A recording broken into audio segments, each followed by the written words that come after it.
Greetings. The purpose of this video is to walk you through how to enter your church leadership into the church dashboard as this next part of the charge conference process. Once you've logged into your church dashboard, you'll click on the left-hand navigation where it says Church Leaders. It'll pull up a page where it'll have some detailed instructions that if you're not familiar, you should read through these, and it'll be very helpful information. And then second, it gives you a list of all the required positions that we talked about on an earlier video that you need to enter as part of this process. When you scroll down on the page, you'll see a list of all the current leaders that exist and that are currently assigned in your church. They're listed alphabetically by the position of assignment. So you see the Board of Trustees that are listed here. And then at this point, you would decide if you want to go through and edit each one of these, if you have a lot of individuals that are going to be just continuing maybe in the same role, or if you need to add a new assignment. Let's say that you want to just edit this first assignment for step one. When you click on edit assignment, it'll pull up that individual's records, and typically you're just going to be adjusting an end date. If they're going to be continuing, you might be using a class. That's option if you assign your officers in classes, and then maybe the role change from a member to a chair or vice versa. And then once you make those edits, then you'll just click the save button and that person will be done. The next option would be to add an individual to a new assignment that maybe was brand new for your church for this year. So once you click the add assignment, it's going to say, well, which position do you want to do?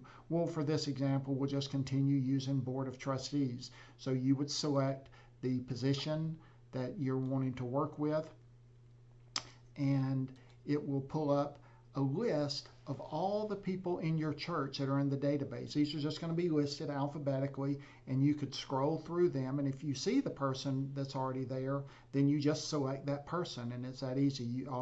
Their information is already there. You don't have to enter anything.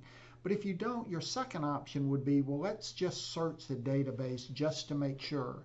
And let's say that, well, Jim Mason, we're going to put Jim on the Board of Trustees this year, so I'm going to search for Jim Mason. Well, it said we didn't find any Jim Mason. And you say, well, I know he's got to be in there because he was in a position earlier. And you said, oh, I wonder if it's his formal name. Oh, James. Okay, so then I searched for James Mason, and I found two different ones. Based on the address, you should be able to identify the person that belongs to your church. The whole point here is that you want to avoid creating duplicate entries in the database if at all possible. So your third option here, if you still don't find the person that you need, then you could come down and you could add a new person. And once you click that button, you would just go through and enter their information, and it would stay in the system for the future, so that if they serve in a different role, you wouldn't have to re-enter all that information. And then you would just work through each one of your assignments. Once you've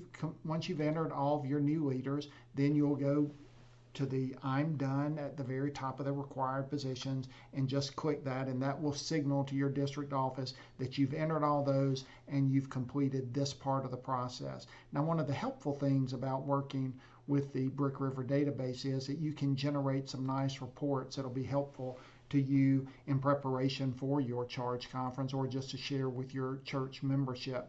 Back on the church dashboard on the navigation, you see a leaders list printable. And when you click on that, it's going to give you a number of options. It's going to pull up a list of all of your current leaders, and that's what I've got highlighted here. So as of the day that you access this report, these are the leaders in your church by position, what their dates of assignment are, and it'll have all their contact information. So at this point, you've got a number of things you could do. You could print this off, and you could generate a very nice PDF document, or you could just send it straight to your printer. It's just formatted for printing, and all of your leaders would be included in this printout, in this document. You might also want to just use this document to upload as part of your charge conference packet, where it says, to include a list of your church officers. This would be an easy way to do that. Your second option would be that you could download your current leadership as well. And when you click this download option, then it will give you an option to save it as a CSV file in Excel. And then you can manipulate it or do something with that if you'd like. The third option that you have is that you can look at your future leaders. You know, okay, I've got all my current leaders, but I'm really interested in those who are going to be taking office with the new year on January the 1st. And so when you click on the Future Leaders button at the top, then you'll see that it generates all those new names and positions that you just entered in, and then you see it'll say Future Leaders after December 31st of the current year. And then once again, you're able to print this out or download it in Excel if you would like. But that's just a real quick overview of how to enter all your church leaders into the church dashboard and to generate rosters for your leaders to share with your membership or at the Charge Conference.